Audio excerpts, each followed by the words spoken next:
ये है official map of Pakistan. Kashmir जो कि पाकिस्तान का हिस्सा है, पाकिस्तान का पार्ट है, पाकिस्तान की शहरग है और पाकिस्तान का हिस्सा ही रहेगा।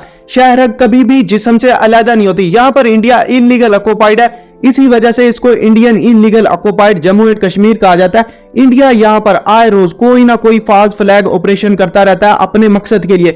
इसके पीछे दो मोटिव्स होते हैं, एक तो इंडिया के अंदर यहां पर पॉलिटिकल गेन हासिल करने के लिए, दूसरा वादी के अंदर, वादी घाटी के अंदर, कश्मीर वादी के अंदर यहां पर जितने भी फ्रीडम फाइटर्स हैं, जितने भी आजादी पसंद तरीके हैं, जितने भी हक के खुद इरादियत रखने वाले लोग हैं, उनको मारने के लिए वहां पर फॉल्स फ्लैग ऑपरेशन किया जाता है। इसी तरह का एक false flag operation currently Kashmir के अंदर चल रहा है। कश्मीर इनकाउंटर इंटर्स डे 4, चौथा दिन है कश्मीर के अंदर इनकाउंटर चल रहा है, मतलब एक ऑपरेशन कर चल रहा है कश्मीर के फ्रीडम फाइटर्स को मारने के लिए। ये जो आप अखबार देख रहे हैं इंडिया का एनडीटीवी का अखबार है, ये अखबार है 16 सितंबर का, आज से 6 दिन पहले। लेकिन अभी भी ये ऑपरेशन चल रहा है, लेकिन चैलेंजिंग टेरेन की वजह से, जो कि वहां का जो इलाका है बहुत ज्यादा सख्त है। फ्रीडम फाइटर्स जानते हैं इंडियन फोर्सेस की पसपाई हो रही है, वहां पर जो मुजाहिदीन है वो जीत रहे हैं। ये मामला स्टार्ट कैसे हुआ? अनंतनाग जो कि कश्मीर की जगह है, वहां पर ये ऑपरेशन शुरू किया जा रहा है। वहां से पूरे जंगल को घेरा लिया हुआ है, वहां पर ड्रोन चल रहे हैं उनको मारने के लिए कश्मीर के फ्रीडम फाइटर्स को।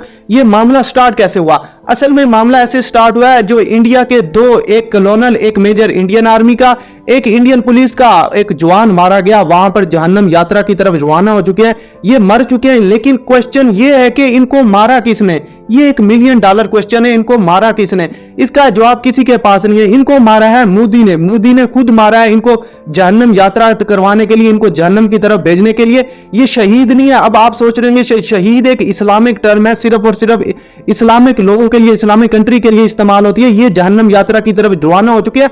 आपको बताएंगे ये अटैक किसने किया, इनको किसने मारा, इसके पीछे पॉलिटिकल गेम्स क्या थे, इसका मकसद क्या था और किस तरह कैरी किया जा रहा है। अब सूरत हाल क्या है, नीचे लाजमी एक कमेंट बॉक्स में बताएंगे वीडियो के आखिर में।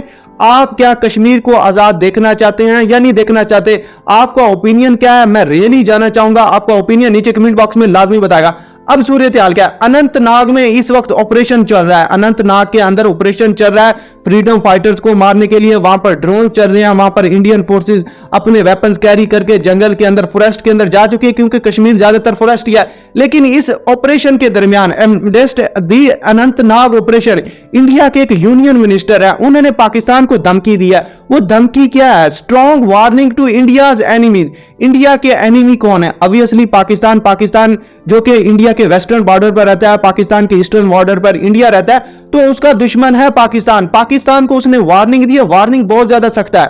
पाकिस्तान का जवाब कैसे देना चाहिए? पाकिस्तान को उसने वार्निंग दिया है कि India has enemy, these enemy want to stop India rise. मतलब इंडिया के अंदर जो G20 की समिट हो रही है, इंडिया की इकोनॉमी बढ़ रही है, तो उसका मतलब है, उसका कहने का मतलब है इंडिया की जो इकोनॉमी बढ़ रही है, जो राइज हो रहा है, तो पाकिस्तान को चुभ नहीं रहा है, इसी वजह से पाकिस्तान अटैक कर रहा है। अब सूरत हाल क्या? उसने दूसरी धमकी दी कि इंडियन मिलिट्री मॉडर्नाइज हो चुकी है, लीथल वेपन है, खतरनाक हथियार है, तो कोई भी मिस्टेक ना करो, ये न्यू इंडिया है जो कि तुम्हें खत्म कर देगा। बहुत बड़ी धमकी। पाकिस्तान ने कभी ऐसे जवाब नहीं दिया। एक पहली बात ये कि ये एक डिप्लोमेटिक जवाब नहीं है, डिप्लोमेटिक धमकी नहीं है। अगर किसी को धमकी देनी होती है तो डिप्लोमेटिकली बहुत ही अच्छे अल्फाज किए जाते हैं, अगला कंट्री सुकून से। लेकिन एज यूजुअली ये इंडिया पाकिस्तान के ऊपर इल्जाम लगाता रहता है फॉल्स फ्लैग ऑपरेशन के लिए। और दूसरी सबसे मेन धमकी ये देखे, but if you go to war with India, अगर आप इंडिया के साथ वार करते हैं, someone else will raise your children, मतलब आपके बच्चे, आपके जो फ्यूचर जनरेशन है, उसको कोई और रेज करेगा, कुछ को कोई और पालेगा। मतलब वो पाकिस्तानियों को तबाह कर देंगे, पाकिस्तानियों को खत्म कर देंगे, तो मतलब हमारे बच्चे रहेंगे पीछे, तो उसको कोई और रेज करेगा। ये जो राजीव चंद्रशेखर हैं, ये इंडिया के यूनियन मिनिस्टर हैं, तो लेकिन उनके पास थोड़ी सी अकल नहीं है। बड़े ओहदे पर घटिया लोग बिठाए हुए हैं इंडिया ने पाकिस्तान को धमकी देने के लिए। ये धमकी बहुत बड़ी है। इस वक्त इंडिया के अंदर इसका बहुत ज्यादा चर्चा हो रहा है, इस फॉल्स फ्लैग ऑपरेशन के पीछे। ये ऑपरेशन कश्मीर के अंदर चल रहा है, तो उन्होंने लगाया इल्जाम पाकिस्तान के ऊपर। अब सूरत हाल क्या है? ये सूरत हाल क्रिएट किसने की? मोदी ने। ऑब्वियसली मोदी के 3 जवान कश्मीर के अंदर मारे गए, एक कॉलोनल, एक मेजर, एक डीएसपी जो कि पुलिस का। तो मोदी क्या कर रहा है इस वक्त इंडिया के अंदर? मोदी कर रहा है मजे। मोदी को परवाह नहीं है कि मेरे जवान मर रहे हैं,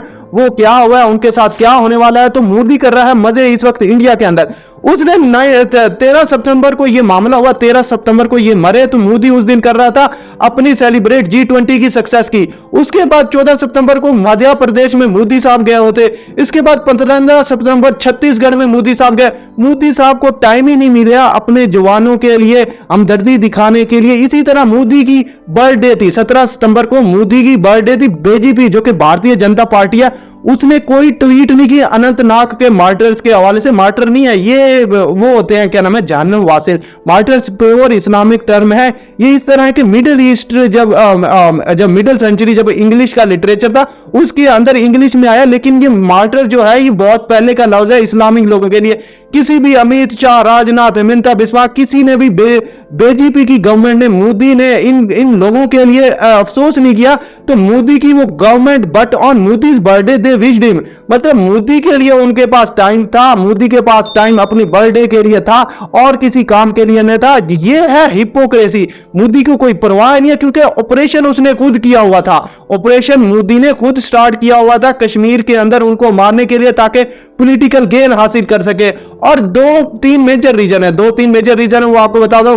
इंडिया जब कश्मीर के अंदर फॉल्स फ्लैग ऑपरेशन करता है, एक तो मेजर इंटरनेशनल ऑर्गेनाइजेशन जो कि ह्यूमन राइट्स की वॉच डॉग्स है, उनकी जो सूरत हाल है, उनका जो फोकस है वो पाकिस्तान की तरफ नजर करवाना कि कश्मीर के अंदर कोई भी ह्यूमन राइट्स की वायलेशन नहीं हो रही। जब ऐसा मामला होता है तो वॉच डॉग कोई भी नजर नहीं करते। इसी तरह एक मोटिव तो ये होता है इंडिया का।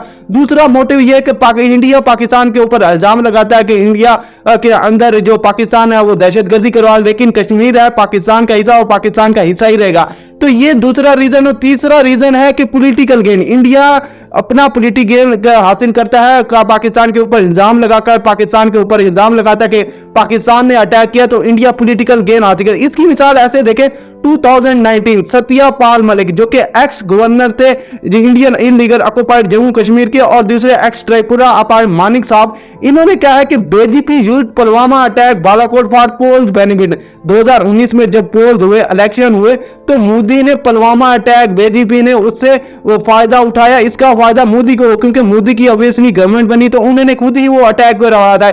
इसी तरह के ये जो अनंतनाग जो अटैक है मोदी ने खुद करवाया अपनी सिंपैथी लेने के लिए, लोगों से वोट बैंक बनाने। लोग भी पागल हैं, फालतू हैं, वो मोदी की गवर्नमेंट को सपोर्ट करते हैं। इवन के जो राहुल गांधी है वो मोदी को क्या कहते हैं, ये फासिस्ट है, ये नाजी जर्मनी का एक कारिंदा है। इसके होते ही 2002 जो कि गुजरात राइट्स हुए, इसको कोई परवाह नहीं। अनंतनाग में ये सूरत हाल होगी। 10 लाख फौजी है अनंतनाग के अंदर, मतलब पूरे कश्मीर के अंदर 10 लाख 1 मिलियन फौजी है। वहां उनके पास लोग कैसे मर गए? मानिक शाह सही कह रहे हैं इस वक्त सूरत हाल। इसी तरह जो आर्मी जवान है वो अपनी आर्मी को मार रहे हैं बंदीपुरा कश्मीर के अंदर, तो मोदी भी अपने लोगों को खुद मारता है। उनको कोई परवाह नहीं होती मेरे लोग मर रहे हैं, क्योंकि उसको पॉलिटिकल गेन के लिए अपने फौजियों को मारना होता है, अपनी राइस चाहना होता है, अपनी पावर चाहनी होता है, तो अपने लोगों को ही मार दिया। इसी तरह सूरत हाल इंडियन इलीगल ऑक्युपाइड कश्मीर में रूथलेसली किल कर रहा है इनोसेंट पीपल को। वहां पर बच्चों को, कश्मीरियों को उनके घरों से उठा रहा है, लड़कियों को उनसे घरों से उठा रहा है, उनको रेप कर रहा है। तो इसी तरह की सूरत हाल रूथलेसली मर्डर कर रहा है कश्मीरियों का, चाहे वो फ्रीडम फाइटर्स हो। इसी तरह वहां पर फियर किया, क्योस क्रिएट करने के। लेकिन पाकिस्तान का रिस्पॉन्स कैसे होना चाहिए? क्या पाकिस्तान रेडी है इस वक्त इंडिया से लड़ने के लिए? जी हां, बिल्कुल रेडी है। पाकिस्तान रेडी है। पाकिस्तान ने पहले ही कह दिया, it won't be surprise. India Pakistan के ऊपर इल्जाम लगाता है तो हमें कोई परवाह नहीं, ये इल्जाम उसका एज यूजुअल ऐसे ही होता है, पाकिस्तान के ऊपर इल्जाम लगा देता है। तो मरते रहे, चाहे जो कुछ मर्जी हो, पाकिस्तान फ्रीडम फाइटर्स की सपोर्ट करता रहेगा। इस सूरत हाल में हमें क्या करना है? इस वक्त हमारा जो न्यूक्लियर अटैक है, न्यूक्लियर बॉम्ब है, वो पाकिस्तान की हिफाजत कर रहा है और कुछ नहीं कर रहा। पाकिस्तान का न्यूक्लियर डेटरेंस ही पाकिस्तान की हिफाजत कर। पहले क्या हुआ, इनके पास लिथल वेपन आ गए तो क्या हुआ? 27 फेब का वाकया भूल गया, अभिनंदन को गिराया था, अभिनंदन को चाय पिलाई थी, अब दोबारा आए तो इनको खाना भी खिलाएंगे। पाकिस्तान स्ट्रांगली इस वक्त अपनी आर्मी ही गैदर करके अपना एमुनेशन इकट्ठा करके बैठा हुआ है और कोई परवाह नहीं। इंडिया से तो बिल्कुल परवाह नहीं है। हम स्ट्रांगली बिलीव करते हैं कि इंडिया कभी भी पाकिस्तान से जीत नहीं। साई फाइव के बाद इंडियन ओशन में हमने इनकी सबमरीन पकड़ दी थी, रोते रहे।